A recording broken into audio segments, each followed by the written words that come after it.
Hello, हाय, नमस्कार आणि सर्वांना जय भीम माझ्याकडून. तर नवीन दिवसाची नवीन सुरुवात आणि सकाळचे वाजले 5:30 आणि आजची रेसिपी आहे शेजवान फ्राईड राईस. तर इकडे मी राईस शिजायला ठेवलेला आहे आणि इकडे भाज्या कट करून ठेवलेल्या आहे. तर इकडे आहे गाजर, शिमला मिरची आणि कोबी. तुम्ही आवडीनुसार, तुमच्या आवडीनुसार कोणत्याही भाज्या टाकू शकतात. मटार टाकू शकतात, परत आपण कांद्याची पात टाकू शकतो आणि अशा प्रकारे भाज्या टाकू शकता. इथे बघा माझा राईस शिजलेला पण आहे आणि इकडे ठेवलेली कढईमध्ये टाकलंय तेल. आता तेलामध्ये टाकणार आहे मी शिमला मिरची आणि ही शिमला मिरची चांगली मी मस्त तेलामध्ये फ्राय करून घेणार आहे. का तर मुलं आहे ना शिमला मिरची खायला कंटाळा करतात, अजिबात असं काढून टाकतात शिमला मिरची, आणि मी एकदम बारीक बारीक कट करून मस्त हिला फ्राय करते. त्यामुळे मुलांना आहे ना त्याच्या कलरवरून कळतच नाही की शिमला मिरची, आणि टेस्टला पण त्यांना चांगली लागते. त्यामुळे चांगली फ्राय करून घेते तेलामध्ये. तर मग ते काढायचा प्रश्नच येत नाही. आणि एकदम बारीक चॉप केलेली असली का मग ते मुलं खातात पण, काढून टाकत नाही, मुलांच्या पण पोटात जाते.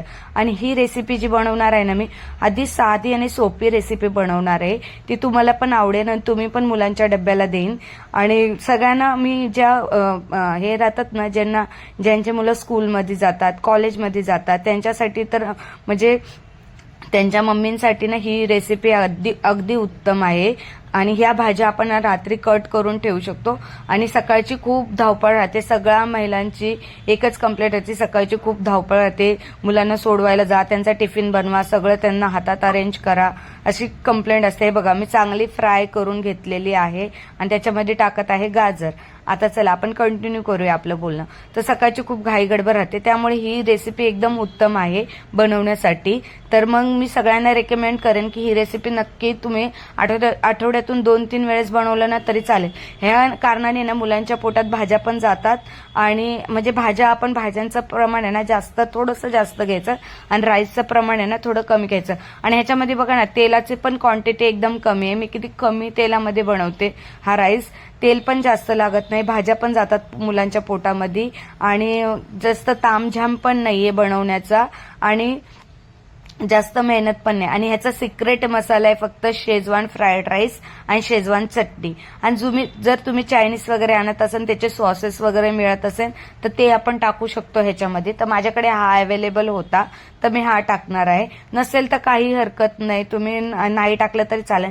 शेजवान फ्राईड राईस आणि शेजवान चटणी टाकली तरी चालते. आणि हे बघा ह्याच्यामध्ये मी टाकलेलं कोबी आपण शेवटला टाकायचं. गाजर आणि शिमला मिरची अगोदर टाकायची, कारण ते शिजायला थोडासा टाइम लागतो त्यामुळे. आणि ते चांगले शिजल्याच्या नंतरच कोबी टाकायचा. आणि जास्त वेळ पण नाही लागत ह्या रेसिपीला, पटकन होऊन जाते ही रेसिपी. आणि कोबी ना थोडासा हलकासा कच्चा ठेवायचा, असं जास्त शिजवून नाही घ्यायचा, मग ते कसं कोबीच्या भाजीसारखं वगैरे स्वाद येणार त्याला. त्यामुळे हलकंसं असं भाजून घ्यायचं. मी तुम्हाला नंतर दाखवेलच कशा प्रकारे हे करून घ्यायचं, तेलामध्ये फ्राय करून घ्यायचं. तर हे बघा अशा पद्धतीने फ्राय करून द्यायचं. आणि इथं माझा भात पण तयार झालेला आहे, इथं गॅस बंद केलेला आहे आणि तुम्हाला सांगते मी. आणि हो, अजून एक टिप आहे की तुम्ही जेव्हा भात शिजायला टाका ना, तेव्हा तुम्ही भात आहे ना बिर्याणी राईस घ्या, तो खूप छान लागतो ह्या राईस बरोबर. कोणताही घेतलं तरी चालेल, पण बिर्याणी घ्या, त्यामुळे छान स्वाद येतो आपल्या ह्या राईसचा. तर शेजवान राईसचा. आणि हा शिजवताना आहे ना अजिबात मीठ टाकू नका. तो आहे ना एकदम आपण आहे ना मीठ न टाकल्या, कारण शेजवान फ्राईड राईस मसाला आहे ना त्याच्यामध्ये खूप मीठ राहतं. तर त्यामुळे ना आपण आहे ना ह्याच्यामध्ये ना राईसमध्ये अजिबात मीठ टाकायचं नाही, अळणीच ठेवायचा. आणि ह्याच्यामध्ये आहे ना खूप मीठ राहतं, त्यामुळे तुम्ही एक काळजी घ्या की राईसमध्ये मीठ टाकू नका. तुम्ही करून बघा ट्राय, तुम्हाला पण कळेल की हो मीठ भरपूर राहतं म्हणून. तर आणि हे बघा अशा पद्धतीने माझं सगळं फ्राय झालेलं आहे. आता मी टाकणार आहे त्याच्यामध्ये मसाला. तर आपण टाकूया पहिला फ्रायड राईस मसाला, तो टाकूया. मी अर्धा यूज केलेला होता आणि अर्धा टाकलेला. बघा एवढासा पण खूप इनफ होतो. मी 2 टाइम राईससाठी अर्धा इनफ हे केलेला आहे. तुमची राईसची क्वांटिटी जास्त असेल तर तुम्ही जास्त टाकू शकता. मी अर्धा टाकलेला एवढ्या राईससाठी, हा प्रमाण बरोबर आहे. आणि हे बघा इथे पण मी हा शेजवान फ्राईड राईस चटणी आहे ना, ती पण शेजवान फ्राईड राईस चटणी आहे ना, ती पण मी आता टाकत आहे. तर ती पण आपण अर्धीच टाकायची आहे, पूर्ण नाही टाकायची, कारण त्याच्यामध्ये पण मीठ वगैरे असतं. आणि बघा एवढंच टाकलेलं आहे मी. तर अर्ध वापरलेलं होतं, अर्ध टाकत आहे. तर ह्या क्वांटिटीमध्ये टाकायचं जर तुम्हाला कमी राईस बनवायचं असेल. आणि जर जास्त जणांचा बनवायचं असेल तर तुम्ही 1 पाकिट टाकू शकता.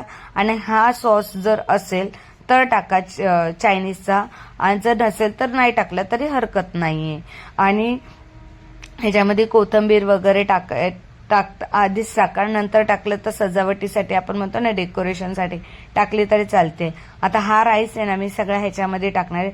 सगळ्या ह्याच्यातला थोडासा ठेवणार आहे ना अर्धा, कारण टिफिनला द्यायचं आहे तर टिफिन पुरताच बनवते मी, नंतर भाजी चपाती होणारच आहे तर त्यासाठी. तर हा टिफिनसाठी बनवणार आहे तर अर्धाच टाकत आहे मी, आणि तिच्यापुरता शिजवलेला होता. तर एक काळजी घ्या की मीठ टाकू नका प्लीज. आणि टाकून झाल्यावर मी तुम्हाला दाखवते पूर्ण फ्राय एकदम त्याला एकजीव करायचा मिक्स करताना. आणि एकजीव झाला ना तर 5 मिनिटं थांबायचा, त्यानंतर राईस तयार होतो. जास्त वेळ लागत नाही, सकाळच्या घाई गडबडीत उत्तम रेसिपी तुम्ही करू शकता. आणि हे बघा अशा पद्धतीने मिक्स करून घ्या. आणि हो, राईस शिजवताना ना जास्त पाणी टाकू नका, थोडा फडफडीत शिजवा, कारण मग जास्त पाणी असलं ना मग तो टेस्टला एवढा बरोबर लागत नाही, आणि जरा फडफडीत असला तर चांगला लागतो टेस्टला. आणि शक्यतो बिर्याणीचा राईस घेतला तरी चालेल, आपला साधा राईस राहतो तो घेतला तरी चालेल. हे बघा किती छान आणि फडफडीत झालेला आहे. आणि बिर्याणीचा राईस नाही घेतला तरी बिर्याणीचा राईस घ्यायचा आणि हे बघा किती छान झालेला आहे शेजवान राईस. तुम्ही बघू शकता किती फडफडीत आणि किती छान दिसतंय. आणि मुलीला बघूनच तिला खूप आवडलेला होता, तर ती बोली चल पटापट पॅक कर आपण निघूया. तर म्हटलं चल आता तिचे केस बांधून घेते आणि आम्ही निघतो. तर झाले माझं केस वगैरे बांधून सगळं घेऊन, आणि आता आम्ही निघालो.